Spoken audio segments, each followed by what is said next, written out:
Hello guys, welcome back to my channel अर्थशास्त्र की नगरी। सो गाइस, जैसा कि आपने थंबनेल के अंदर देख ही लिया है, हम बात करने वाले हैं इकोनॉमिक्स के सॉल्यूशन के रिगार्डिंग। बट उससे पहले मैं आपको बता दूं, आप सब जो है कमेंट बॉक्स में कमेंट करके कि सर मेरे सेट का करा दीजिए सॉल्यूशन, मेरे सेट का करा दीजिए। तो भाई मैं आपको बता दूं, इतने सारे सेट होते हैं, सबका सॉल्यूशन बनाना जो है इतना पॉसिबल नहीं है। और क्वेश्चन जो है सिर्फ ऊपर नीचे ही है, कोई अलग डिजिट नहीं है। अभी हम जो करने जा रहे हैं, ये जो कोड है 5851, ठीक है, इसका सेट 1, इसका सेट 2 और इसका सेट 3, इसमें जो है तीनों का क्वेश्चन सिर्फ आगे पीछे हैं। तो अगर आपकी सीरीज़ ये है, कोड ये है, और सेट 1 चाहे सेट इसका 1 हो, चाहे सेट 2 हो या सेट 3 हो इस कोड का, ठीक है, 5851, तो भाई आप जो है इसका सॉल्यूशन देख सकते हैं। और ये सीरीज़ है इसकी, ठीक है। और वैसे क्वेश्चन आगे पीछे ही है, ज़्यादा कुछ वो नहीं है, तो आप जो है अपना क्वेश्चन से मैच कर सकते हैं। सारे सेट नहीं बनेंगे, ठीक है, सिर्फ यही सिंगल वीडियो आएगी, क्योंकि उसके बाद मुझे बीएसटी का भी देखना है। अब हम बात करते हैं, सबसे पहले फटाफट देखेंगे कि भाई किस क्वेश्चन के अंदर क्या बोला गया है। सबसे पहले क्वेश्चन के अंदर बोला गया है कि मुद्रा एक ऐसी संपत्ति है जिसे भविष्य के लिए संग्रहित किया जा सकता है। तो भाई मुद्रा के होते हैं, तो इसका जो आंसर है वो हो जाएगा आपका सी जो है वो इसका करेक्ट आंसर है, क्योंकि मुद्रा को हम लॉन्ग टर्म तक स्टोर करके रख सकते हैं, ठीक है जी। तो सी जो है इसका करेक्ट आंसर है। उसके बाद हम बात करते हैं क्या कहते हैं, क्वेश्चन नंबर 2 की। क्वेश्चन नंबर 2 की अगर हम बात करते हैं, तो क्वेश्चन नंबर 2 में आपको बोला गया है कि अंतर्राष्ट्रीय बाजार में भारतीय मुद्रा के मूल्यह्रास को ध्यान में रखते हुए भारतीय रिजर्व बैंक जो है वो खुले बाजार में क्या कर रहा है, भारतीय उसको क्रय कर रहा है। तो ऐसा किस में होता है जिसमें आरबीआई इंटरफेयर करता है, तो वो होती है प्रबंधित तरणशीलता।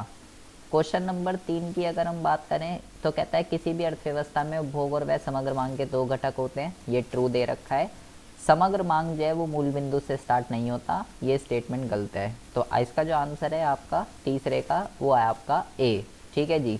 क्योंकि समग्र मांग जो है वो आपका इस तरीके से बनता है, इस तरीके से, ओरिजिन से ये स्टार्ट नहीं होता है। कहता है भुगतान संतुलन में घाटे पर क्या मतलब होता है इसका, डैश पर अधिकता से है। तो इसका जो आंसर है वो है आपका सी, स्वायत्त भुगतान की स्वायत्त प्राप्तियाँ। क्वेश्चन नंबर 5 की अगर बात करें, तो कह रहा है इसमें से कॉलम 1 और कॉलम 2 में जो है जो पेयर दे रखे हैं उसका बताना है कि कौन सा पेयर जो है वो सही है। तो इसका जो आंसर है वो आपका ए है। निजी बगीचे में उगाई गई सब्जियां गैर विपणन गतिविधि का उदाहरण होती है। इसके बाद इसी के और में फोर्थ, इसी के आपका फोर्थ 5 वाले के और में एक और क्वेश्चन आपको दे रखा है। इसमें बोला गया है निम्नलिखित तालिका को पूरा कीजिए। तो इसका जो आंसर है 5 के इसके बी वाले का और में जो है, इसका आंसर आपका बी है, ठीक है जी। यहाँ पे 4000 आएगा, एंड यहाँ पे आएगा 10,400, यहाँ पे 4000 और यहाँ पे 4400। उत्पाद विधि का क्वेश्चन था, सीधा सीधा। 6th के ए का जो आंसर है वो आपका ये है, ठीक है, इसका आंसर जो है ये आ जाएगा। और इसका जो आंसर है वो है आपका 0 के बराबर। ए का आंसर जो है ए है और बी का आंसर जो है वो डी है। क्वेश्चन नंबर 7 की अगर हम बात करते हैं, तो कहता है भारत में जो है मुद्रा की पूर्ति, भारत में जो M1 होता है उसमें वाणिज्य बैंकों के पास मांग जमाएं जो है वो सम्मिलित नहीं होती है, ये इसमें बोला गया है आपको। तो भाई अगर हम इसकी बात करें 7वें वाले क्वेश्चन की, तो इसमें तो लिखा हुआ है सम्मिलित नहीं होती, लेकिन सम्मिलित होती है, तो ये तो गलत लिखी हुई है स्टेटमेंट। और दूसरी स्टेटमेंट भी गलत लिखी हुई है, ठीक है। यहाँ पे लिखा हुआ है वाणिज्य बैंकों के पास जो उपलब्ध संपत्ति होती है M1 का, M1 से बोल रहा है मुद्रा आपूर्ति। M1 से तात्पर्य, M1 पूछ रहा है आपसे, एक विशेष अवधि के दौरान वाणिज्य बैंकों के पास किसका है, उपलब्ध संपत्तियों से, के पास उपलब्ध संपत्तियों से है। तो ये भी यहाँ पे गलत लिखी हुई है, दोनों गलत लिखी हुई है, ठीक है। तो इसका जो आंसर है आपका 7 का आपका आंसर डी है। इसी के अंदर अब हम बात करते हैं, ये तो हो गया आपका 7। उसी के बाद हम बात करते हैं क्वेश्चन नंबर 8 की। क्वेश्चन नंबर 8 का जो आंसर है ए का, वो है इसका मूल्यह्रास। और इसका जो बी वाले का आंसर है, कह रहा है राष्ट्रीय वाय की तुलना में राष्ट्रीय एक्स में मुद्रास्फीति ज़्यादा है, तो अन्य सभी बातें सामान्य रहने पर निम्नलिखित में से किस परिस्थिति की संभावना सबसे ज़्यादा है। अब यहाँ पे उसने बोला है कि देश एक्स में महंगाई ज़्यादा है और देश वाई में महंगाई थोड़ी कम है, तो उससे क्या होगा। यहाँ पे देखिए, यहाँ लिखा हुआ है व्यापार, व्यापार बीओटी के बारे में यहाँ पे बात की गई है, मतलब ये केवल वस्तुओं के बारे में, ये केवल वस्तुओं के बारे में यहाँ पे बात कर रहा है। तो इसका जो आंसर है मेरे अकॉर्डिंग जो है सी होना चाहिए, क्योंकि अगर एक्स में महंगाई ज़्यादा है तो वो देश जो है वाई से क्या करेगा, वाई से जो है आयात करेगा, जिससे कि वाई के निर्यातों में वृद्धि होगी। ये क्यों नहीं होगा, ये इसलिए नहीं होगा क्योंकि यहाँ केवल बीओटी लिखा हुआ है, ठीक है। तो केवल वस्तुओं का ही नहीं, सेवाओं का और हर चीज़ का आयात निर्यात होगा, तो इसकी वजह से सी इसका आंसर होगा, ठीक है। एक्स देश जो है वो आयात तो करेगा, तो आयात ज़्यादा होगा, घाटा तो होगा, लेकिन यहाँ तो केवल बीओटी के बारे में लिखा हुआ है ना, इसलिए सी इसका जो है ज़्यादा सही आंसर है। उसके बाद हम बात करते हैं 9 की। 9 बहुत अच्छा क्वेश्चन है, ठीक है। 9 का जो आंसर है वो ए है। पूर्ण रोजगार का मतलब अनैच्छिक बेरोजगारी के अभाव से है, ये बिल्कुल ठीक लिखा हुआ है, और ये भी बिल्कुल ठीक लिखा हुआ है, ठीक है जी। ए इसका आंसर है। क्वेश्चन नंबर 10 की अगर हम बात करते हैं, क्वेश्चन नंबर 10 का जो आंसर है वो आपका डी है, 800 करोड़, ठीक है। इसका 800 करोड़ आंसर है। उसके बाद हम बात करते हैं क्वेश्चन नंबर 11 की। क्वेश्चन नंबर 11 की अगर हम बात करें तो आपको इसमें क्या करना है, पहले 100 को मल्टीप्लाई करना है 50 से, ठीक है, तो आएगा आपका 500। फिर 110 को मल्टीप्लाई करना है इससे, फिर आएगा 550, इसमें से इसको घटा दीजिए, ये आएगा 50।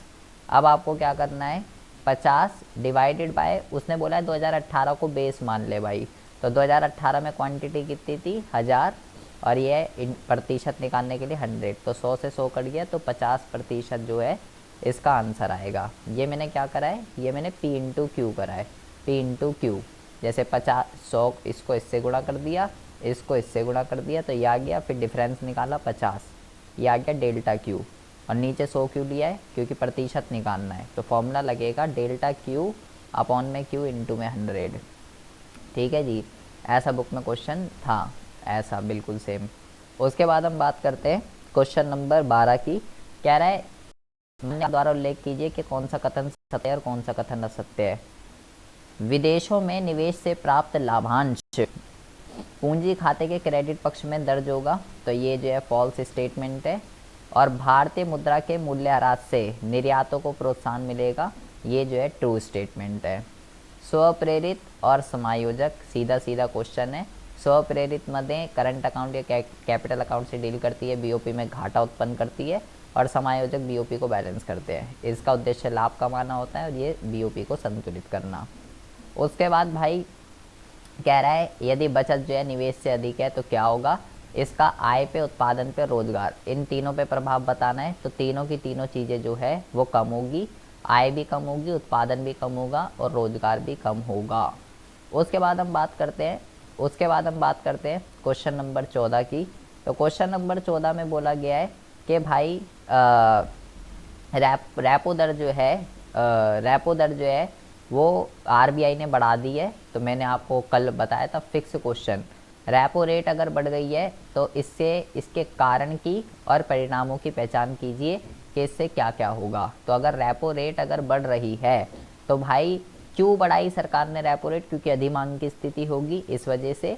और परिणाम क्या होगा, अगर रेपो रेट बढ़ेगी तो इंटरेस्ट रेट भी बढ़ेगी। रेपो रेट क्या होता है, जिस रेट पे कमर्शियल बैंक आरबीआई से लोन लेता है, तो जब उनको लोन महंगा मिलेगा तो हमें भी लोन महंगा मिलेगा। इंटरेस्ट रेट क्या होता है, जिस रेट पे जनता को लोन दिया जाता है। तो अगर रेपो रेट बढ़ेगी तो इंटरेस्ट रेट भी बढ़ती है, जिससे कि लोग लोन कम लेते हैं और डिमांड कम हो जाती है। तो ये आपको जो है यहाँ पे सारा लिखना था। फिक्स क्वेश्चन बोला था एग्जाम में आना ही आना है। उसके बाद बोला था केंद्रीय बैंक के कार्य बताने कि सरकार का एजेंट सलाहकार कैसे होता है। तो फिक्स था, मैंने बोला था घर से ही लिख के लेके जा सकते हो।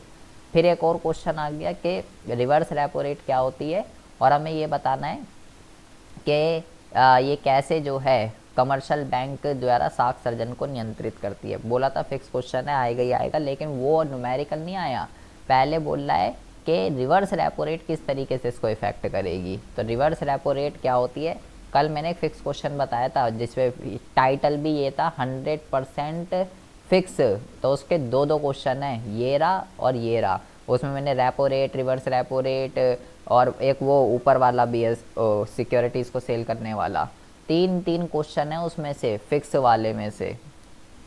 उसके बाद हम बात करते हैं उसके बाद हम बात करते हैं क्वेश्चन नंबर, तो रिवर्स रेपो रेट क्या होती है पहले आप ये देख लीजिए। रिवर्स रेपो रेट का मतलब होता है जिस रेट पे क्या कहते हैं, सॉरी, जो कमर्शियल बैंक होते हैं वो अपनी जो एक्सिस जमा जो आरबीआई के पास जमा कराते हैं, तो आरबीआई उस जमाओं पर जो ब्याज देता है उसको रिवर्स रेपो रेट कहते हैं। ठीक है जी। तो अगर रिवर्स रेपो रेट बढ़ती है, अगर रिवर्स रेपो रेट बढ़ेगी तो मनी क्रिएशन कम होती है, और अगर कम होगी तो मनी क्रिएशन ज़्यादा होती है। उल्टा रिश्ता होता है रिवर्स रेपो रेट के साथ। उसके बाद हम बात करते हैं क्वेश्चन नंबर 16 की। कह रहा है कि हमें बताना है कि किसको ऐड किया जाएगा और किसको ऐड नहीं किया जाएगा राष्ट्रीय आय में। भारत में विदेशी बैंकों द्वारा अर्जित लाभ, तो इसको नहीं किया जाएगा। और एक फर्म द्वारा अचल परिसंपत्तियों के सुधार पर व्यय, रिपेयर एंड मेंटेनेंस पे खर्च किया जाएगा, तो ये भी नो आएगा, ये यस नहीं आएगा। ठीक है, दोनों ही जो है ऐड नहीं किए जाएंगे। ये क्यों नहीं आएगा, उसने बोला है जो फिक्स एसेट होते हैं मशीन वगैरह, ये तो रिपेयर एंड मेंटेनेंस हो गया, तो मध्यवर्ती एक्सपेंस हैं ये, इसलिए इसको इंक्लूड नहीं किया जाएगा। मशीन नहीं खरीदी है यहाँ पर, तो ये बात आपको जो है ध्यान रखनी है। ये गलत लिख दिया शायद इस लड़के ने। उसके बाद हम बात करते हैं, कह रहे हैं मान लीजिए कि एक वित्तीय वर्ष में एक राष्ट्र का बाजार मूल्य पर सकल घरेलू उत्पाद जीडीपी एट एमपी जो है, कह रहा है जीडीपी एट एमपी जो है वो 1100 करोड़ है। विदेशों से प्राप्त शुद्ध कारक आय 100 करोड़ है। एनएफआईए जो है वो 100 है। और शुद्ध अप्रत्यक्ष कर एनआईटी जो है वो 150 है। और भाई राष्ट्रीय आय जो है एनएनपी एट एफसी वो 850 है। तो कह रहा है भाई डेप्रीसिएशन निकाल दे, तो निकाल दे भाई। GDP at MP is equal to NNP at FC. तो ग्रॉस का formula net plus dep, DP का फॉर्मूला माइनस एनएफआईए, एमपी का फॉर्मूला प्लस एनआईटी। यहाँ पे पुट कर दीजिए, ये आ जाएगा 1100 इज इक्वल टू 850, इसको एक्स मान लीजिए। एनएफआईए 100 है और एनआईटी जो है आपका वो 150 है। ठीक है, तो ये कितना हो जाएगा बेटा, 50, 900 एंड 900, तो 200 आ जाएगा आपका इसका आंसर। एक्स की वैल्यू जो है वो आपकी 200 आ जाएगी डेप्रीसिएशन की। उसके बाद हम बात करते हैं क्वेश्चन नंबर 17 की। क्वेश्चन नंबर 17 में कहता है, कहाँ गया भाई क्वेश्चन नंबर 17, एक मिनट रुकिए ज़रा, हिंदी में देखने दीजिए ये वाला जो था, एक मिनट रुकिए ज़रा। ये जो क्वेश्चन था कौन सा है, ये 16 का ए है ये। अच्छा 16 के ए था, अब हमें 16 का बी देखना है। तो 16 का जो बी है, अच्छा दो क्वेश्चन आ रहा है इस बार। 16 का बी, तो ये कह रहा है कि व्यय विधि द्वारा अगर हम जीडीपी का अनुमान लगाते हैं तो पूरे ध्यान राष्ट्र के निवासियों द्वारा किए गए व्यय पर केंद्रित होता है। पूरा का पूरा जो ध्यान है, अगर जीडीपी एट एमपी की हम गणना कर रहे हैं तो इससे क्या है, पूरा ध्यान राष्ट्र के निवासियों द्वारा किए गए व्यय पर केंद्रित होता है। क्या आप दिए गए कथन से सहमत हैं? अपने उत्तर के समर्थन में तर्क दीजिए कि क्या ये बात ठीक है, क्या ये बात गलत है। तो बेटा ये स्टेटमेंट जो है गलत है, क्योंकि जीडीपी एट एमपी के अंदर निर्यातों को भी शामिल किया जाता है, जो कि दूसरे देश के लोग हमारी घरेलू वस्तुओं पे पैसे खर्च करते हैं। तो एक गलत स्टेटमेंट है। इसके बाद अगर हम इसकी बात करते हैं, इस वाले न्यूमेरिकल की, तो कह रहा है भाई ये निकाल दे, क्या कहते हैं, घरेलू आय निकाल दे। तो निकाल देते हैं भाई। एनडीपी एट एफसी की अगर हम बात करते हैं तो सबसे पहले क्या आता है, सबसे पहले आता है आपका मजदूरी तथा वेतन। ठीक है, 1700 रुपये। ठीक है जी। एंड मजदूरी तथा वेतन आता है, 100 नियोजितों की मालिकों का योगदान, सेवानिवृत्त, पेंशन, और तो कुछ है नहीं ऐसा, एंड वो तो है नहीं। ठीक है, किराया, ब्याज, लाभ, रॉयल्टी। ये आ जाएगा किराया, रॉयल्टी, ठीक है। और लाभ, लाभ नहीं आपको दे रखा, तो लाभ के लिए नहीं दे रखा, तो उसके बच्चे दे रखे हैं लाभ के। तो लाभ का एक तो ये निगम कर, प्रतिधारिता और लाभांश। तो ये हो गया बेटा आपका 400, 300, 500, 600, 700 और ये हो गया 1100। ये आ गया 1100। तो किराया और ब्याज, ब्याज शुद्ध अप्रत्यक्ष कर, मजदूरी, वेतन, मूल्यह्रास, ब्याज तो नहीं दे रखा। और सेवा मिश्रित आय, मिश्रित आय दे रखी है 1400 रुपये। ये आ गई इधर, ठीक है, ठीक है भाई। तो ये हो गया आपका 2000, 3000, 3000 एंड इट विल बी 3000, 4100, 5500, 5500 आ जाएगा आपका इसका आंसर। कुछ चेंज नहीं करना क्योंकि इसी को ही घरेलू आय कहते हैं। बस ये 1 2 3 4, 4 डिजिट जोड़नी है। कौन कौन सी डिजिट जोड़नी है वो मैं आपको बता रहा हूँ। एक तो ये जोड़नी है, एक ये जोड़ना है, एक ये जोड़ना है, एक ये जोड़ना है, एक ये जोड़ना है, ठीक है जी, और एक ये जोड़ना है। इन सबको जोड़ दीजिए, आपका आंसर आ जाएगा। कोई चेंज कुछ नहीं करना। हलवा क्वेश्चन था, हलवा। इससे ज़्यादा इजी नेशनल इनकम में कुछ हो नहीं सकता है। सिर्फ जोड़ना था, कोई कन्वर्जन नहीं। तो कह रहा है नीचे दिया गया चित्र है, इसको सावधानी से भैया इसका अध्ययन कर दें। एक वित्तीय वर्ष के लिए राज्य और स्थानीय निकाय के कर के कितना कितना टैक्स कहाँ कहाँ से आ रहा है ये यहाँ दे रखा है। तो कहता है भाई दिए गए चित्र व सामान्य ज्ञान के आधार पर निम्नलिखित प्रश्नों के जो है उत्तर दे दे भाई। चित्र में दी गई मदों को कर और गैर कर प्राप्तियों में वर्गीकृत कीजिए। कौन सी कर वाली है और कौन सी गैर कर है, ठीक है जी। तो ये तो हलवा क्वेश्चन है। ये क्या लिखा हुआ है, विक्रय एवं सकल प्राप्तियाँ कर, संपत्ति कर, ठीक है। तो ये जो 4 है ये कर प्राप्तियाँ है, जुर्माना और लाइसेंस फीस ये नॉन टैक्स रिसिप्ट है। ये हो गया जी आपका।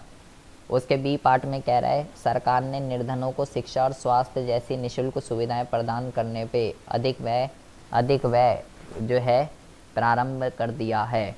तो ये वाला क्वेश्चन देख लीजिए, मैंने एक सैम्पल पेपर कराया था, उसमें बताया था शिक्षा और स्वास्थ्य में सरकारी व्यय की अच्छी खुराक की आवश्यकता है। अगर कुछ आपको याद हो, वही क्वेश्चन है ये वैसा ही।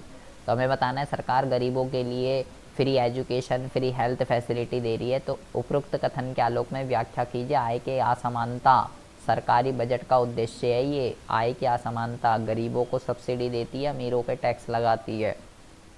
तो भाई सरकारी बजट में 3 बोले थे, जिसमें से 3 ही आते हैं और वो आगे आएगी। संसाधनों का पुनः वितरण, आय तथा संपत्ति का पुनः वितरण और आर्थिक असमानता। अब हम बात कर लेते हैं इंडियन इकोनॉमी की। इंडियन की अगर बात करते हैं भाई, तो 18वें का पहला जो आंसर है वो है, पहले का आंसर जो है सी है। 19वें की अगर बात करें, गेहूँ और चावल है, और ये इसने गलत लगा दिया बेटा, इसका पीसी मैनो 20 आएगा आंसर, भारतीय योजना का निर्माता। उसके बाद कहता है 20वें के ए में 1950 के दशक में यहाँ पे लिखा हुआ है, यहाँ पे लिखा हुआ है ये वाली जो स्टेटमेंट है, एक मिनट रुकिए ज़रा, इसकी अगर बात करें तो ये भी गलत लिखा हुआ है और ये भी गलत लिखा हुआ है। 1950 में आया ही नहीं था और चीन में सेवा क्षेत्र का ज़्यादा योगदान है। तो भाई कथन 1 और कथन 2 दोनों ही असत्य है। बी वाले की बात करें तो बी वाले की अगर हम बात करते हैं तो बी वाले में लिखा हुआ है असत्य कथन की पहचान करें। तो इसका जो आंसर है वो ये है, क्योंकि चीन ने एक 1 चाइल्ड पॉलिसी को अडॉप्ट किया था। 21वें की बात करें तो नाबार्ड है इसका आंसर, ठीक है। उसके बाद जो है कह रहा है 1980 के दशक में पाकिस्तान की आर्थिक विकास की जो दर है वो भारत से ज़्यादा थी। पाकिस्तान ने निजी और, तो ये असर्शन गलत दे रखी है, ठीक है। तीनों की समान ही थी 1980 के टाइम पे, भारत, पाकिस्तान, चीन, ठीक है। तो इसका जो आंसर है वो ये है, ठीक है। रीज़न ठीक लिखा हुआ है और असर्शन ठीक है, डी है इसका आंसर। उसके बाद हम बात करते हैं 23वें की। 23 का जो आंसर है भाई वो सी है। पहला, दूसरा, तीसरा तीनों ही प्रॉब्लम है मानव पूंजी निर्माण की। उसके बाद हम बात करते हैं क्वेश्चन नंबर 24 की। क्वेश्चन नंबर 24 जो है उसमें ये तो कथन ठीक लिखा हुआ है, बट ये जो गलत है ये वाला गलत लिखा हुआ है, क्योंकि चीन ने 1978 में अडॉप्ट किया था, तो ये गलत लिखा हुआ है। तो इसका जो आंसर है वो ये है। उसके बाद हम बात करते हैं 25वें की। 25वें का आंसर ये है, ठीक है। 25वें का आंसर ये है, कौन सा कार्य, एक मिनट रुकिए जरा, हाँ, पर्यावरण का ये कार्य नहीं होता। उसके बाद हम बात करते हैं बेटा क्वेश्चन नंबर 26 की, ठीक है। यहाँ पे लिखा हुआ है श्रमिक जनसंख्या अनुपात की गणना के लिए कौन सा सूत्र सही है। तो बेटा ये जो क्वेश्चन है ये वाला, ये क्वेश्चन ही यहाँ गलत लिखा हुआ है, ठीक है, क्योंकि क्वेश्चन गलत है ये। यहाँ पे जो है इसका फॉर्मूला होता है कुल कार्यबल डिवाइडेड बाय कुल जनसंख्या, ठीक है। तो कुल जनसंख्या तो देखिए कहाँ लिखी है, ये तो हटाई दो, कुल जनसंख्या इन दोनों में लिखी हुई है, ठीक है। और यहाँ पे देखो क्या लिखा हुआ है, कुल श्रम शक्ति और कुल श्रमिक, तो और ये भी गलत है और ये भी गलत है, ठीक है। होना चाहिए था कार्यबल, या श्रम शक्ति की जगह कार्यबल लिखा होना चाहिए था। तो ये तो क्वेश्चन ही आपका गलत है, ठीक है। श्रम शक्ति के अंदर एक होता है श्रम की आपूर्ति, एक होता है श्रम बल, और एक होता है, इसको मुझे इंग्लिश में देखने दीजिए, एक मिनट रुकिए ज़रा, इसको मुझे इंग्लिश में देखने दीजिए तो मुझे पता चलेगा ये क्या है। एक तो हिंदी में दिक्कत ये होती है। 26वें का आंसर इंग्लिश में देखने दो ज़रा क्या लिखा हुआ है 26 में। देखिए यहाँ पे लिखा हुआ है लेबर फोर्स, यहाँ लिखा हुआ है, तो होता क्या है, होता है वर्क फोर्स अपॉन में टोटल पॉपुलेशन, ठीक है। वर्क फोर्स अपॉन में टोटल पॉपुलेशन इनटू में 100, ये होता है फॉर्मूला। और यहाँ पे जो है कुछ सारा गलत लिखा हुआ है। तो ये तो मज़े आ गए आपके, एक क्वेश्चन तो गलत मिल ही गया। उसके बाद हम बात करते हैं 27वें की। कह रहा भाई इसको ध्यान से पढ़ ले।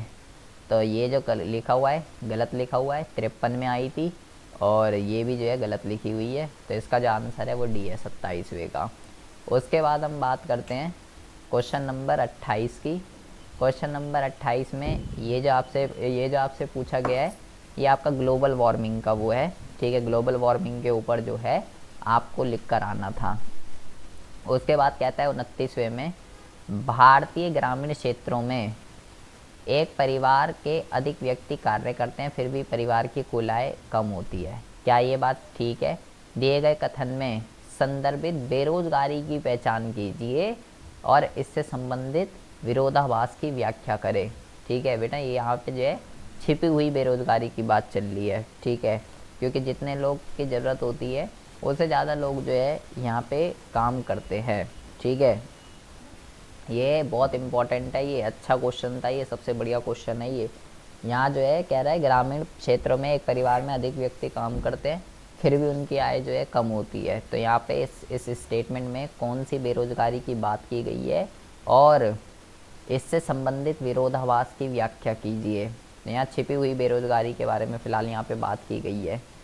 गरीबों की ऋण आवश्यकताओं को पूरा करने में सूक्ष्म साख प्रणाली की भूमिका देख लीजिए। सेल्फ हेल्प ग्रुप की इम्पोर्टेंस बतानी थी, बोला था आएगी, इसको एक्सप्लेन करना था। कह रहा है भारत और चीन की जीडीपी की वार्षिक वृद्धि से सूचना की तुलना भी कर दीजिए और विश्लेषण भी। तो कैसे इसकी एक्सप्लेनेशन देते हैं, पहले भारत का एक्सप्लेन करना था, फिर चीन का एक्सप्लेन करना था कि भारत की इस ईयर में इतनी है, इस ईयर में इतनी है, चीन की इस ईयर में इतनी है, इस ईयर में इतनी है, ये हो गया विश्लेषण। और फिर कंपैरिजन में इसका इसके साथ और इसका इसके साथ कंपैरिजन करना था, और ये डेटा आना चाहिए, बोला था फ्री के नंबर हैं आपके लिए। निजीकरण क्या होता है, जब पूरी 100% शेयर बेच दिए जाते हैं। सपोर्ट मटेरियल का क्वेश्चन है, पूरा का पूरा उठा के देख लीजिए, बोला था एक क्वेश्चन आएगा ही आएगा। और ये मैंने बताया भी है, कृषि क्षेत्र दुष्प्रभावित हुआ लगता है, सैंपल पेपर में है ये। ब्रिटिश शासन द्वारा आधारिक संरचना का विकास क्यों किया गया, रोड ब्रिज सड़कें ट्रांसपोर्टेशन क्यों बनवाई उन्होंने, अपने फ़ायदे के लिए, ताकि वस्तुएं कोने कोने तक जा सके, ठीक है, उनके बंदों को कोई दिक्कत परेशानियां ना हो, ये है। मान्य कारणों द्वारा सत्य असत्य बताना है, बहुत अच्छा क्वेश्चन है ये जो है बेटा ट्रू है, ठीक है, ये ट्रू है पहली वाली स्टेटमेंट। और यहाँ लिखा हुआ है जनसंख्या में वृद्धि मानव पूंजी निर्माण की गुणवत्ता का कारण कारण नहीं होती है, ये वाली जो है फॉल्स लिखी हुई है, ये वाली ट्रू है, ये वाली ट्रू है स्टेटमेंट, ठीक है, और ये वाली फॉल्स है नीचे वाली। अच्छा जी, उसके बाद हम बात करते हैं 33 की। 33 की अगर हम बात करते हैं, कृषि का विविधीकरण। बेटा कृषि का विविधीकरण बोला गया है यहाँ पे, ठीक है। विविधीकरण में दो चीज़ें आती है, विविधीकरण में दो चीज़ें आती हैं, एक होता है उत्पादन का विविधीकरण और एक होता है रोजगार का विविधीकरण, ठीक है। तो इसने कौन सा पूछा है आपसे, इसने आपसे पूछा है, इसने आपसे पूछा है कृषि का विविधीकरण। अब कृषि का विविधीकरण इसने आपसे पूछा है, तो आप मोस्टली बच्चे जो है मेरे ख्याल से आप जो इसके अंदर लिख कर आए होंगे, जैसे इसने क्या लिखा हुआ है, बहुफसल, तो इसने जो है उत्पादन का वो लिख दिया है। मेरे ख्याल से जो इसके अंदर आपको लिखना चाहिए था, ठीक है, मेरे ख्याल से आपको जो यहाँ पे लिखना चाहिए था, यहाँ पर आपको जो है इसमें मुझे भी थोड़ा डाउट है कि यार यहाँ पर जो है दोनों ही के दोनों ही जो है, एक मिनट रुकिए ज़रा, आप यहाँ पे जो है कृषि का विविधीकरण, तो यहाँ पे बेटा आपको क्या कहते हैं वो लिखना था, पशुपालन, मत्स्य पालन, मछली पालन, वो यहाँ पे लिखना था। उत्पादन का विविधीकरण आपको यहाँ पे नहीं लिखना था, ठीक है, थोड़ा घुमा दिया ये क्वेश्चन। कृषि के विविधीकरण का मतलब हो गया केवल कृषि के ऊपर डिपेंड ना रहिए, कृषि को छोड़कर आप कुछ ऑल्टरनेटिव देखिए, तो ये इसका यहाँ मतलब है। एक फसल की बजाय बहुफसल में डील करना, ये नहीं आएगा यहाँ पर। जैविक कृषि का मतलब क्या होता है, ये आप लिख देंगे, सीधा सीधा क्वेश्चन है, ये बहुत अच्छा क्वेश्चन है, ठीक है। भारत में स्त्री शिक्षा के प्रोत्साहन की, वुमेन एजुकेशन, तो ये तो बना के लिखना था आपको कि भाई क्यों वुमेन को एजुकेशन, क्यों वुमेन को पढ़ना ज़रूरी है, तो आप बना के लिख देंगे। फिक्स क्वेश्चन बोला था आएगा ही आएगा, सैम्पल पेपर में भी बता रखा है, सैम्पल पेपर में भी मैंने दिया था अपने, कैरिंग कैपेसिटी, अब्जॉर्प्शन कैपेसिटी। उसके बाद आते हैं क्वेश्चन नंबर 34 पे। क्वेश्चन नंबर 34 बेटा बहुत ज़्यादा बोला, WTO के दो उद्देश्य बताइए, तो फ्री ट्रेड करना और जो भी इसके मेंबर हैं उसकी जांच करना, सही काम कर रहे हैं, अपनी पॉलिसी वगैरह का अनुसरण कर रहे हैं नहीं। खाद्य सुरक्षा को सुदृढ़ बनाने के लिए कोई दो कदम बताइए, बफर स्टॉक आप यहाँ पे लिख देंगे और पब्लिक डिस्ट्रीब्यूशन सिस्टम आप यहाँ पे लिख देंगे, बफर स्टॉक और पब्लिक डिस्ट्रीब्यूशन सिस्टम। तो ये है आपका, ये आपका पूरा का पूरा पेपर, ठीक है। सारे की नहीं आएगी भाई, वीडियो में पहले कह रहा हूँ, ये आप ऊपर नीचे ही क्वेश्चन है, देख लीजिए, मिला लीजिए, क्योंकि मुझे BST का भी देखना है, ठीक है। तो मिलते हैं आपसे नेक्स्ट वीडियो में ऐसे इंटरेस्टिंग टॉपिक के साथ, तब तक के लिए have a good day, bye bye, take care.